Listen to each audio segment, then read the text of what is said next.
आज हरिवास तिथि, हरि का प्रिय तिथि। हरि का प्रिय तिथि में जब हम भजन करते हैं तो भजन में करोड़ गुण ज्यादा फल दूसरा दिन से भी, इसलिए इनको हरिवास तिथि। हरिवास में घर में बैठ के भी कर सकते, लेकिन उससे ज्यादा फायदा है जब मंदिर में जाके, साधु का आश्रम में जाके, गुरु का स्थान पर जाके करे, उसका महात्म बहुत ज्यादा है। और भगवत धाम में करे, उसका महात्म कोई कह ही नहीं सकता। इसलिए धाम जहां पर भक्तों ने भगवान का महात्म कीर्तन करते, उसको भी धाम है। मद्भक्त यत्र गायन्ति तत्प्रतिष्ठा में नारद, वास्तव में वही धाम है जहां पर भक्तों ने भगवान का महात्म कीर्तन करते हैं, वहां पर ही भगवान को याद होता है, भगवान की सेवा के बारे में उत्साह होता है, महात्म मालूम पड़ता है सब। इसलिए चैतन्य महाप्रभु 5 मुख्य भक्ति का अंदर में पहले कहा साधु संग। साधु संग बगैर कोई भक्ति के बारे में आख्यान नहीं होती। पहले साधु संग, नाम कीर्तन, भागवत श्रवण, मथुरावास, श्रद्धा का साथ सुमूर्ति का शरीर। नाम कौन है? नाम का स्वरूप क्या है? इस तरह से नाम करने होगा, कौन बताएगा? नाम पर साधु हो गया। इसलिए साधु की कृपा बगैर नाम कीर्तन हम लोग नहीं कर सकते। नाम का साथ क्या संबंध है? संबंध नहीं हो तो भगवान का भजन प्रारंभ ही नहीं होता। इसलिए साधु संग बगैर नाम का महात्म मालूम नहीं पड़ता है, नाम का स्वरूप मालूम नहीं पड़ता है, नाम से क्या संबंध है मालूम नहीं पड़ता है, कैसे करने पड़ते मालूम नहीं। भागवत श्रवण किन से करेंगे? शुद्ध भक्त से। अभक्त भगवत के बारे में नहीं कह सकते। इसलिए शुद्ध भक्त को साधु कहे, अनन्य शुद्ध भक्त उसको साधु कहे। और धाम का तत्व ऐसे घूमते रहिए, धाम में जाए क्या समझेंगे? धाम को देखने पड़ेगा कान से, आंखों से नहीं देखा जाए। आप घूमते घूमते रहे, क्या देखा? ये हमारा वो तो भटिंडा अच्छा है, जलंधर अच्छा, मालूम नहीं पड़ेगा।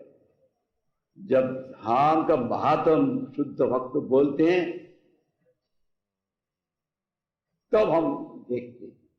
कैसे देखने पड़ता है? कान से।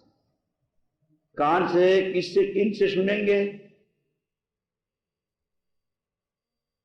दुनिया का मनुष्य से, बद्ध जी, भगवत भक्त से सुनेंगे, इनका मालूम है।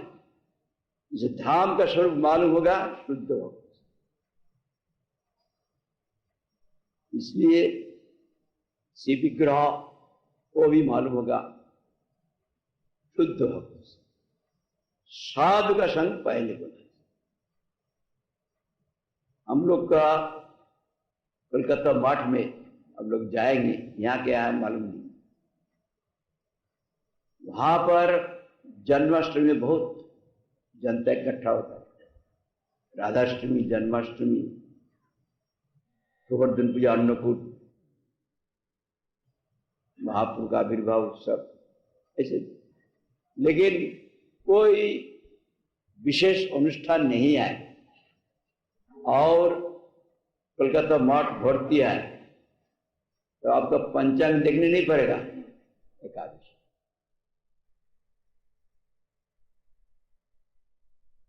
उस दिन एकादशी है। एकादशी का दिन में कोलकाता मठ भर्ती हो जाते हैं। इसलिए जब एकादशी व्रत में गुरु का स्थान पर हम जाएंगे, हमारा गुरु जी का स्थान है, वहां पर गुरु जी अंतर्धान भी किया और गुरु जी का सभी तो विग्रह है। कोलकाता में हर रोज दूर दूर से मठ में जाना मुश्किल है, इसलिए 15 दिन में एक दिन जाएंगे एकादशी। एक दिन जाके 15 दिन का काम करना, ऐसे बुद्धिमान है।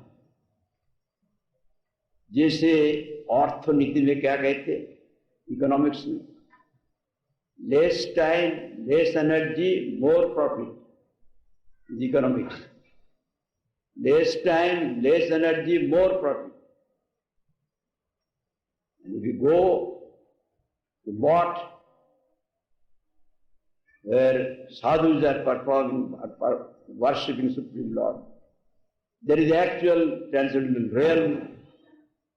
We cannot go every day, but in 15 days, one day we shall go Ekadashi, and if you perform bhajan there, you can get crore times more benefit.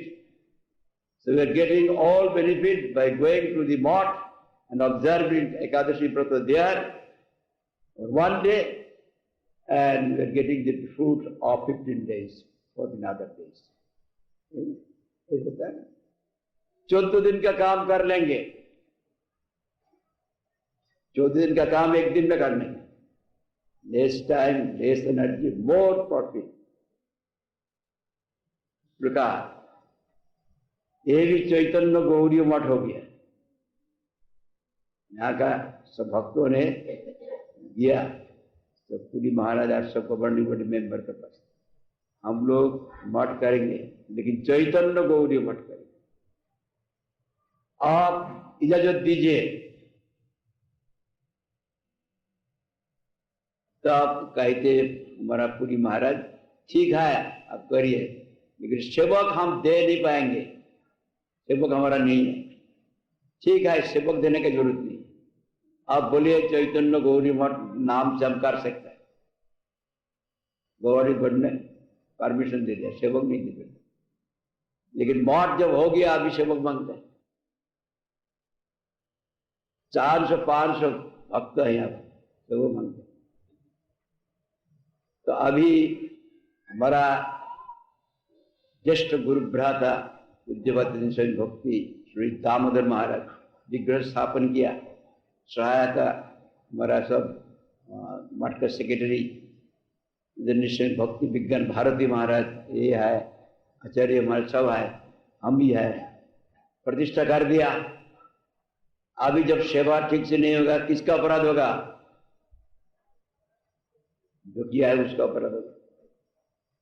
अभी वो लोग भाव बुद्धिमान है, चैतन्य गौरी मठ नाम से करने के लिए दीजिए, सेवक मत दीजिए। और हमसे विग्रह प्रतिष्ठा कराया, अभी सेवक नहीं है तो सीट दर्द किसका हो गया? अपने आप हम लोग को हो गया। बुद्धि है नहीं। यहां पर ये भी मठ है, गुरु गौरंग राधा वल्लभ जी प्रकट हुआ, ये उपासना का स्थान है। यहां पर जब एकादशी व्रत करेंगे करोड़ करोड़ गुरुफल ज्यादा होगा, घर में करने से इतना नहीं होगा। और जो धाम में किया था अम्बरीश महाराज, माथुर मंडल में संवत्सर काल वहां पर रह के एकादशी व्रत किया, भगवान इतना प्रसन्न हुआ। जो ब्रह्म शाप को भी व्यर्थ नहीं होता है, वो ब्रह्म शाप अम्बरीश महाराज को छो भी नहीं सकते। नाश्वित ब्रह्म जग न प्रतिहत गति। जो ब्रह्म शाप वो भी रोक नहीं सकते कोई। इसलिए परीक्षित महाराज को बहुत इच्छा हुआ अम्बरीश महाराज का प्रसंग सुनने। मेरा जन्म तो पांडव वंश में है, भक्त का वंश में मेरा जन्म है, और जब मैं माता जी के गर्भ में था, उत्तरा के गर्भ में, तब अश्वत्थामा ने ब्रह्मास्त्र निक्षेप किया, सारा पांडवों को नाश कर देंगे। भगवान सुदर्शन चक्र द्वारा गर्भ का आच्छादन करके मुझे रक्षा किया। इसलिए मेरा नाम विष्णु रात, विष्णु द्वारा रक्षित। और जो भगवान को गर्भ में देखा, दर्शन किया, जन्म का बाद ढूंढने लगा कहां वही भगवान है, कहां है जो भगवान मैं गर्भ में देखा। इसलिए मेरा नाम है परीक्षित। मैं इंतजार कर रहा हूं, ब्राह्मण के अभिशाप से 7 दिन का बाद साप डांसने से मृत्यु होगा, जो विष्णु रक्षा किया। अम्बरीश महाराज का क्या चरित्र है, साधारण ब्राह्मण नहीं है। दुर्वासा ऋषि, दुर्वासा ऋषि 1000 साल तक नहीं खा के रह सकते। हम लोग तो एक दिन थोड़ा नहीं खाएंगे, थोड़ा फल फूल खा के रहते, तो उसमें हम लोग का सिर दर्द होता। 1000 साल नहीं खा के रह सकता है। 1000 साल का खाना आ गया, 1 दिन में खा लेगा। इसलिए उनका नाम लेने से सब डरता है। वाह, अभिशाप भी दे सकता है, आशीर्वाद भी दे सकता है, दोनों का भी बहुत शक्ति है। राधा रानी को भी वर दे दिया, राधा रानी सेवा किया, राधा ने वर दिया, तुम्हारा हाथ से जो खाएगा उनको आयु बढ़ेगा। हम लोग सोचते ना कृष्ण लीला जो कार्तिक व्रत में याद करते हैं, अष्टकालीय लीला, उसमें जशोदा देवी स्वयं रसोई नहीं करती है। जब सुना राधा रानी का रसोई क्या वस्तु जो मेरा बच्चा खा ले, मेरे बच्चे का आयु बढ़े, तो कृष्ण का आयु बढ़ाने के लिए राधा रानी को बुलाती है। कहां से? जावट से। जावट से नंदग्राम में रसोई करनी राधा रानी। इसका बाद राधा रानी तो भगवान के पूर्ण आराधिका शक्तियां है। वर किन से मिला? दुर्वासा ऋषि।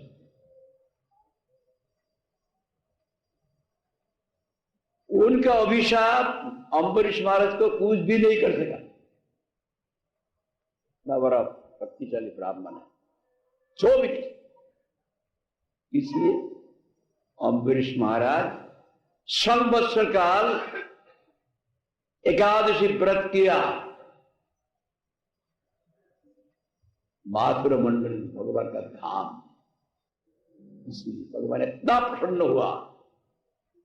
जे जिसका ब्राह्मण का अभिशाप व्यर्थ नहीं होता है, और विशेष रूप से दुर्वासा ऋषि का ब्राह्मण महातेज तेजियान, उनको छो भी नहीं से जंग नष्ट ब्रह्म साप। इसलिए कहते इस विषय में रात को बोलेंगे। बहुत आदमी आएगा ना, अम्बरीश महाराज का चरित्र अभी छोड़ देते इसको, तो बहुत आदमी आएगा रात तो सुनना चाहिए। आप लोग के सब गृहस्थ है ना, सुनना चाहिए। अभी अर्जुन कृष्ण भगवान के पास इस विषय में पूछा, एकादशी का महात्म के बारे में मैं सुनने के लिए चाहता हूं। तब कृष्ण कहते हैं, देवता का अंदर में श्रेष्ठ है देवराज इंद्र। देवराज इंद्र भगवान का पास, विष्णु भगवान का पास आके जाके कहते हैं, ये हम लोग का सारा जितना है स्वर्ग आदि, जितना कुछ है शक्ति आदि, सब देवता दैत्य असुरों ने दे दिया। हम लोग का कोई शक्ति नहीं है, सारा खंडा दिया। हम लोग बहुत कष्ट में है, पृथ्वी में यहां पर हम लोग को फेंक दिया। महाअसुर है, वह ऐसा अत्याचार किया, हम लोग वहां नहीं रह सका। सारा जितना है हमारा जो है इंद्रदेव का, और जितना वरुण देव का, पवन देवता, जितना कुछ देवता है, अग्नि देवता, सब अकेला भोग करता है। हम लोग को भगा दिया। आप सबका रक्षा करने वाला, पालन करने वाला है, देवता की भी रक्षा करना, पालन करने वाला आप है। आप छोड़ के हम लोग का सहारा है, इसलिए आपके चरण में हम लोग सहारा लेते। हम लोग बहुत दुखिया है। तो कहते कौन ऐसा देवता है? काना भाई तुम लोग कैसे कष्ट लेते, कौन है? तो ब्रह्म वंश में एक असुर हुआ, महादेव, उनका नाम है नारी जंग। वही नारी जंग असुर से हम लोग का बहुत कष्ट मिला, बहुत दुख दिया। उनका जो लड़का मूर, वो और भयंकर है। वो सबको भगा दिया और जितना देवता का जाए सब शक्ति अकेला लेके अकेला भोग कर रहा है। कोई कुछ नहीं कर सकता। सब वरुण देवता, पवन देवता, हम जितना है सब कुछ मिलके उनके साथ हम लड़ाई करने के लिए ना शक्तिशाली।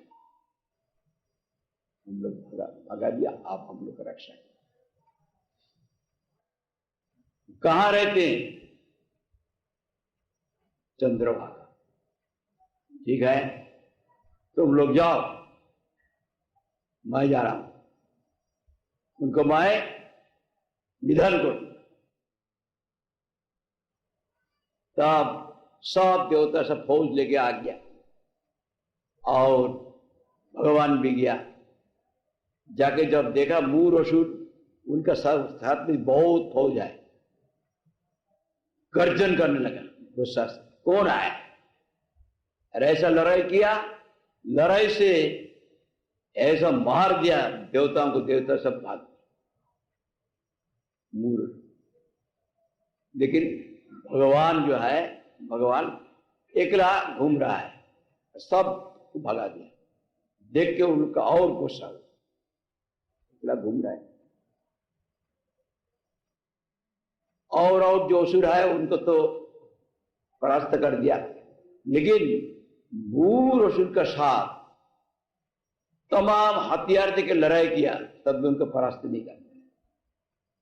उसके बाद भगवान हथियार सब खत्म हो गया तो उनका साथ लड़ाई किया, कुश्ती लड़ा, मल्ल क्रीड़ा 10,000 वर्ष मूर असुर के साथ भगवान की लड़ाई हुआ। 10,000 वर्ष लड़े का बाद इसी प्रकार से उनको परास्त, मार नहीं सका, परास्त करके बद्रिकाश्रम में गया। वहां पर एक गुफा में जाके विश्राम, कंस को मारने का विश्राम घाट, भगवान के विश्राम जो वहां विश्राम करने को दिया। 10,000 वर्ष कुश्ती लड़ा। कैसा मूर असुर है, चिंता की। जब मूर असुर देखा विष्णु भगवान भाग गया, वो तरह परास्त होने का, फिर उठ गया। उठ के विष्णु भगवान का पीछे पीछे चला, साथ साथ जाके देखा वो गुफा में है। ठीक है, यहां खत्म करेगा। वो अभी विश्राम कर रहा है। अब मूर असुर जाके उनको मारने के लिए तैयार हो गया। उनका शरीर से एक दिव्य कांति नारी मूर्ति, नारी मूर्ति वहां से निकाल के उनका साथ लड़ाई करने को शुरू कर दिया। भगवान से निकला कोई नारी मूर्ति निकाल के मूर असुर के साथ हर वक्त लड़ाई करते करते करते करते आखिरी में उनका गर्दन को काट दिया। मूर असुर को खत्म कर दिया। खत्म करके वहां पर बैठे हैं। उसके बाद भगवान की लीला है। भगवान आंख खोल दिया, सामने भी देखता है दीप्तिमय कांति, एक अपूर्व नारी मूर्ति। तुम कौन हो? मैं आपसे ही निकला हूं। ये असुर जो है जिनको आप देखा, मैं उनको निधन किया, आपको मारने के लिए आया था, इसलिए आपका शरीर से मैं निकला हूं। निकल के इनका साथ लड़ाई किया। लड़ाई करके हर वक्त लड़ाई करते करते उनको खत्म किया। तब भगवान संतुष्ट हुआ, तुम्हारी सेवा से मैं एकादशी तिथि में तुम्हें ही काम किया, तुम्हारा नाम एकादशी।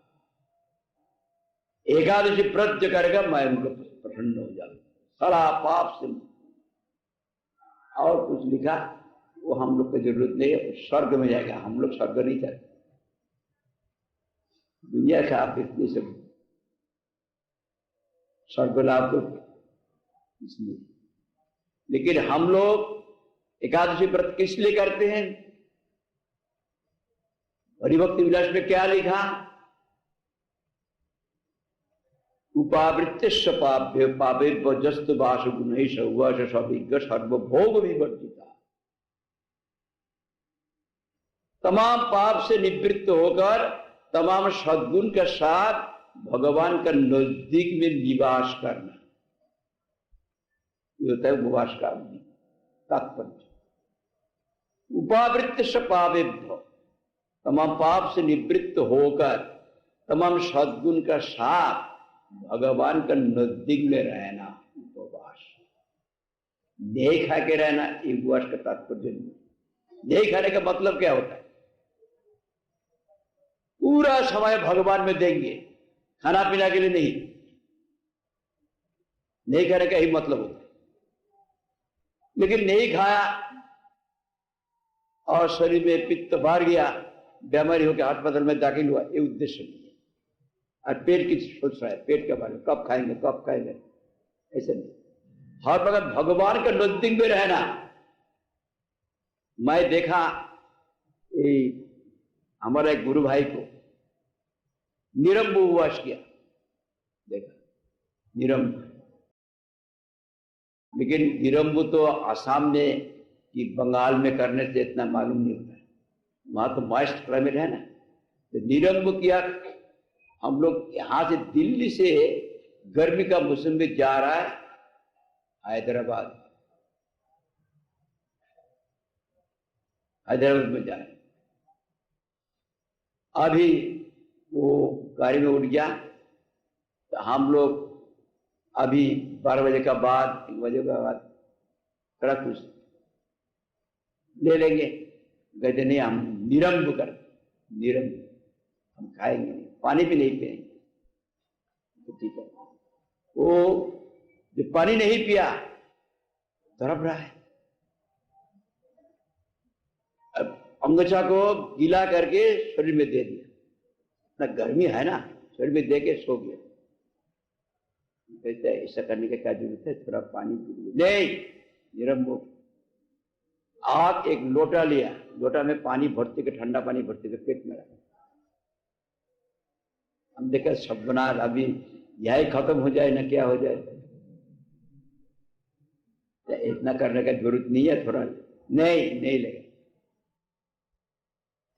कभी उठता है, बैठता है, कभी सोता है, कभी अंगोछा देता है गीला करके, कभी पेट में वो रखता है।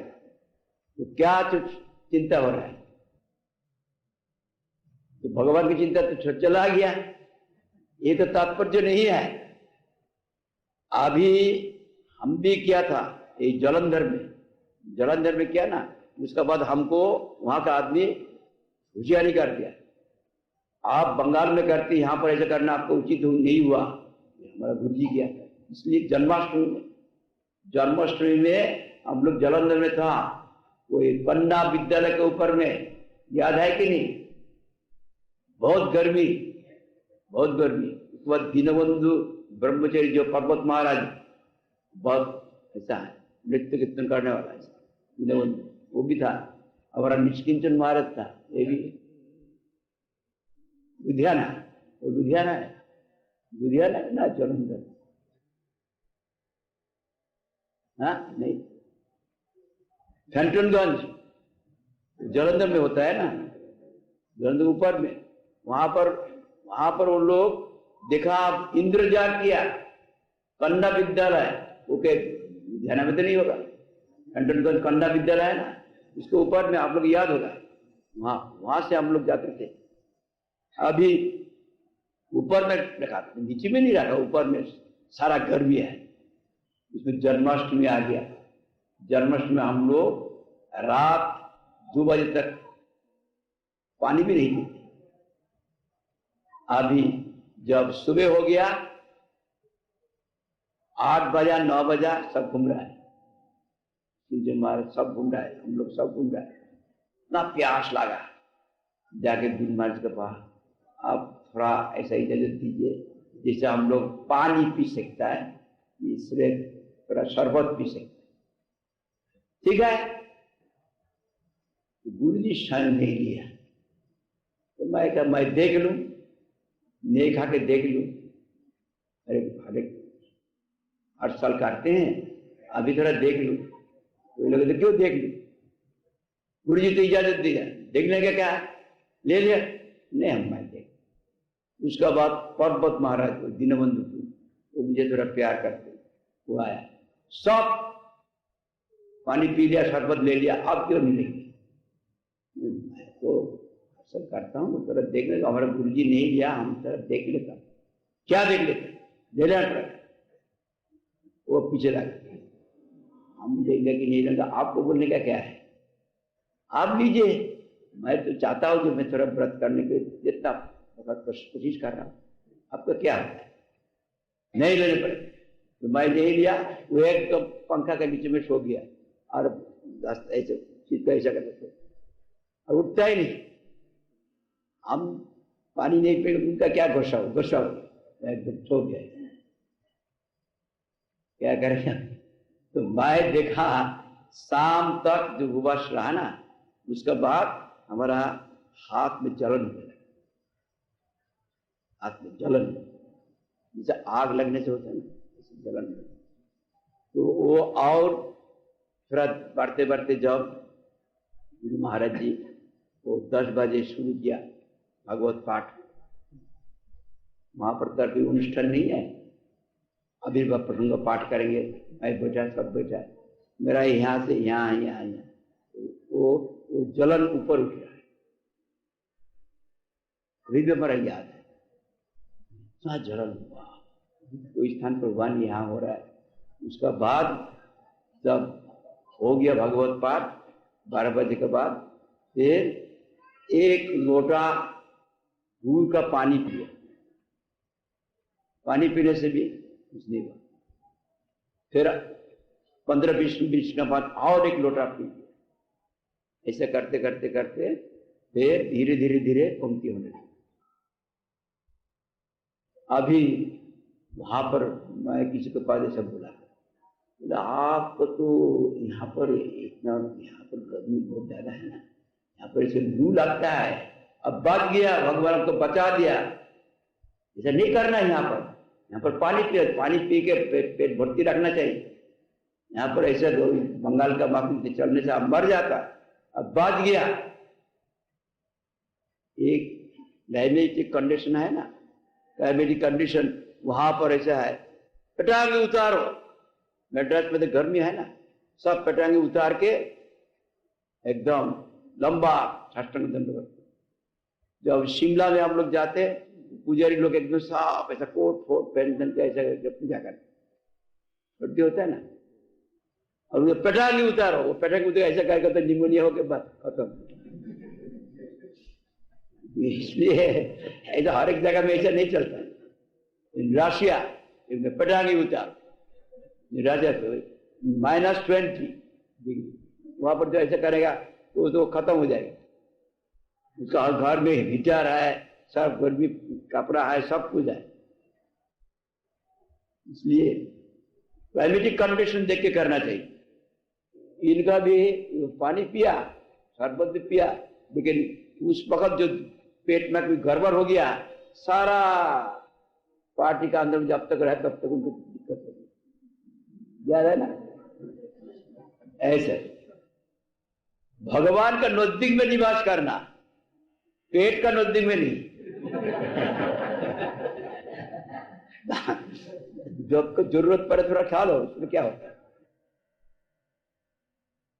आप मूलम फलम पय होबी ब्राह्मण का गुरु वचन औषधम अष्टाने बनाए, 8 से व्रत में कलियुग में हम लोग इतना ताप नहीं कर सकते। इसलिए सत्युग में मज्जा में जान था, हड्डी का अंदर में जो है मैरो ऑफ द बोन, तो क्या कहते हैं मज्जा, उसमें जान था। और त्रेता युग में हड्डी में आ गया, द्वापर युग में गोश्त में आ गया, और कलि युग में अन्न में आ गया खाना। जो एक दिन नहीं खाते अंधेरा देखते, ऐसा अन्न का तो प्राण। इसलिए थोड़ा अनुकल्पों का व्यवस्था दिया। ये लोग इतना तपस्या नहीं कर पाएंगे, जो कर सके तो करो, लेकिन करने को गया और हर वक्त पेट की चिंता करते, काल क्या खाएंगे, काल क्या खाएंगे, ऐसे करने तो ठीक नहीं। और सुबह को उठ के हम लोग का ब्रह्मचारी लोग को भूख ज्यादा लगता है ना, पहले से चिक करके रख देते, सुबह को उठ के रोसे को तब भी अनुकल्प करते हैं, फल मूल सब देते हैं, तब भी उनको भूख ज्यादा लगता है ना, सुबह को उठ के पहले। आप लोग जब मठ में जाएंगे तब देखेंगे, एकादशी में तो फलाहार किया, द्वादशी में, एकादशी में रोटी नहीं खाया ना, वो डबल लेने पड़ेगा उसका पूर्ति करने के लिए। सब भंडारी को पूछिए, आज तो ऐसा है ना, काल ज्यादा लगेगा। इसलिए कहते पावम पाप से निवृत्त होकर हम अब सद्गुण का साथ भगवान का नजदीक में निवास करें। नजदीक में कैसे निवास करेंगे? अब 12 बजे तक तो होगा ही, इसलिए आज तो एकादशी घर ही नहीं देखना चाहिए। अभी नजदीक में निवास देखिए, शरीर तो है पंच महाभूत, पंच महाभूत का अधिकार है ना शरीर। भगवान का त्रिगुणात्मिका शक्ति का, सप्तमगुणात्मिका शक्ति से जन्म होता है, रजगुण से सप्तगुण से रक्षा होता है, और तमगुण से नाश होता है। जन्म स्थिति भंग शरीर है। ये शरीर लेके भगवान तो निर्गुण है, और ये निर्गुण साक्षात पुरुष प्रकृति वर्ग। प्राकृतिक शरीर लेके निर्गुण भगवान का पास कैसे रहे? भगवान का नजदीक में रहने पड़ेगा। जैसे हम लोग उदाहरण देते हैं, एक 10 मंजिल मकान है, 10 मंजिल में मालिक है, मकान का मालिक, और उनका नौकर ग्राउंड फ्लोर में है, नीचे में है। तो नीचे में रह के वो मालिक की सेवा होगा? उनको 10 मंजिल में उठने पड़ेगा। तो भगवान निर्गुण भूमिका में आए, अप्राकृत निर्गुण भूमिका है। मैं प्राकृत भूमिका हूं, मैं कैसे भगवान के नजदीक में रहूं? नजदीक रहने के लिए कहा सर्व भोग विवर्जित, तमाम भोग को विशेष रूप से वर्जन करना। भोग जब हम करेंगे, अपने से निकृष्ट वस्तु का संग होगा, किसको भोग मैं कर सकता हूं? नाशवान वस्तु, प्राकृतिक वस्तु, जड़ वस्तु। तो भगवान का नजदीक में निवास नहीं होता है भोग प्रवृत्ति रहने से। भगवान तो भगवान ही है, आपको सेवा प्राकृत है। इसलिए तमाम भोग को वर्जन करने पड़ेगा, भगवान के नजदीक में रहने पड़ेगा। अभी प्रॉब्लम है, नहीं से कैसे रहेंगे प्राकृतिक शरीर में? तब कहते हैं शरीर को अपराकृत करना पड़ेगा। अपराकृत कैसे होगा? आत्मचेष्टा से नहीं होगा। दीक्षा गले भक्त करे आत्मसमर्पण, সেই करे कृष्ण तारे करे आत्मसमर्पण, সেই देह करे तार चिदानंदमय, आप देह कृष्ण चरण। सदगुरु से दीक्षा लेने पड़ेगा, दिव्य ज्ञान। मैं कृष्ण का हूं, मैं तो जगत का नहीं। जो ही ज्ञान दे सकता है, मुख में बोलने के लिए नहीं, जो अनुभव करा सकता। भगवान की कृपामय मूर्ति जो गुरु जी है, उनके चरण में। हमारा गुरु जी को जो देखा बाहर में, सूरत में भी साधारण व्यक्ति को मालूम, और 24 घंटे में 24 घंटा भगवान की सेवा में। कोई भगवान की सेवा छोड़ के और कोई मतलब नहीं। हर वक्त ऐसा आचरण किया जैसे शिष्य लोग भी कोई गलत उनका अंदर में कोई इधर उधर नहीं देखे, शिष्य का कल्याण के लिए इस प्रकार आचरण किया। Most ideal character. ऐसे तो बाहर में तो दिग्गज गौरंत है, लेकिन जो स्नेह भी है, हर एक जीव जितना है उनको पर भगवान की सेवा में नियोग करने के लिए चाहिए। इसलिए उनका भीतर में दुबला भाव देखते हुए भी उनको सहन करते गुरु जी हम लोग को, मेरा अपने व्यक्ति को भी आश्रय दिया है। जानते इसका अंदर काम करो, लोभ मोह सब कुछ है, रहते हुए भी स्नेह, ऐसा स्नेह और इस प्रकार आदर्श चरित्र मिलता नहीं। व्यक्ति बहुत मिलता है बात करने वाला, लेकिन आदर्श चरित्र आइडियल कैरेक्टर मिलना बहुत। गुरु जी जो आप मठ में नया मठ का आने का पहले ही आदर्श चरित्र सभी उनको लीडर से करता। जब कोई टूर्नामेंट होगा वहां पर भी फास्ट, गुरु जी का शरीर अच्छा था, वो लोग आप लीडर उठाएंगे नहीं कि हमको लीडर बना। जहां पर कोई एक्टिंग होता है थिएटर, वहां पर भी सब ले ऐसा कि जो कुछ है स्वतः सिद्ध, गुरु जी का गुरुत्व जो स्वतः सिद्ध है पहले से ही है, मठ में आने के बाद हुआ ऐसा नहीं।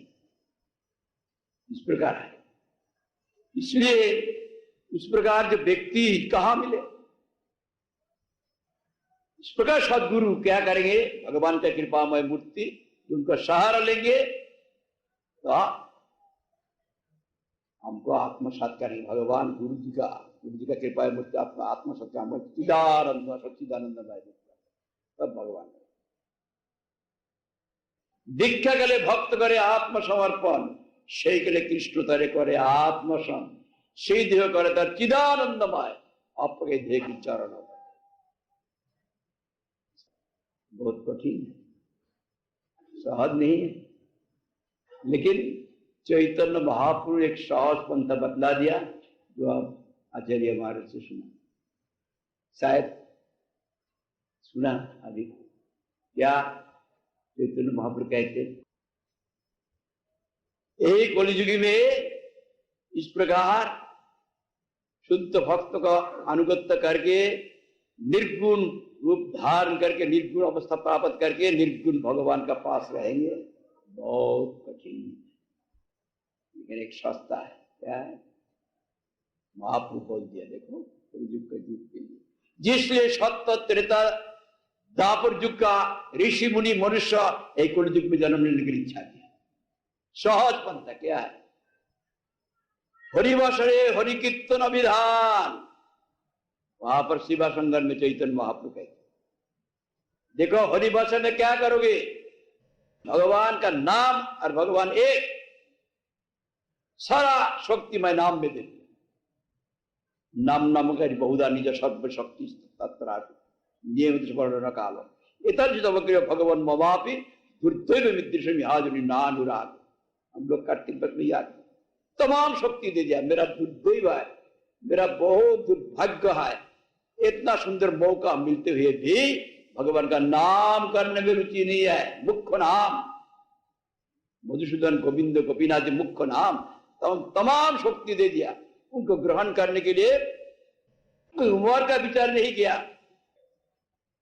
और कोई शरीर का जो हालत है वो बीमारी है, बीमारी का हालत में भी उनको याद कर सकता है, सो के भी उनको याद कर सकता है, स्थान का काल का कोई विचार नहीं, जो कोई काल जो कोई समय नहीं, भाग्य है।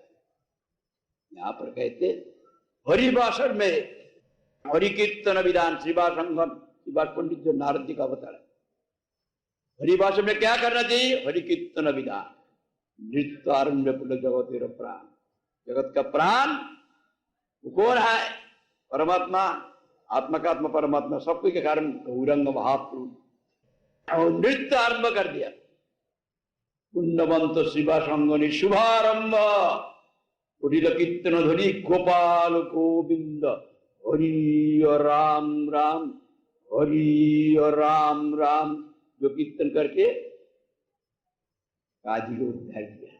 काजी का बजाते ना, मृदंग को तोड़ दिया था कीर्तन भंग करने, सारा कीर्तन होगा, सबको ऑर्डर दे दिया, कोई भय नहीं है, अब आ जाओ मौसम लेके, लाखों लाखों महाप्रभु जा रहा है, कीर्तन हरि राम राम, हरि राम राम, वहां पर ऐसे पुण्यवंत शिवा संगने शुभारंभ, उठिल कीर्तन धरी गोपाल गोविंद, हरि राम राम, हरि राम राम। ये क्या करना चाहिए, सहज हो गया, भगवान का नाम करो। भगवान का नाम कलियुग में तमाम शक्ति दे दिया। नाम से कलिकल में अवतीर्ण है भगवान, नाम रूपे कलिकल है कृष्ण अवतार। नाम ही तो है सर्व जगत निस्तार, नाम बिना कलिकल नहीं यार। धर्म सर्वंत सार न गई शास्त्र।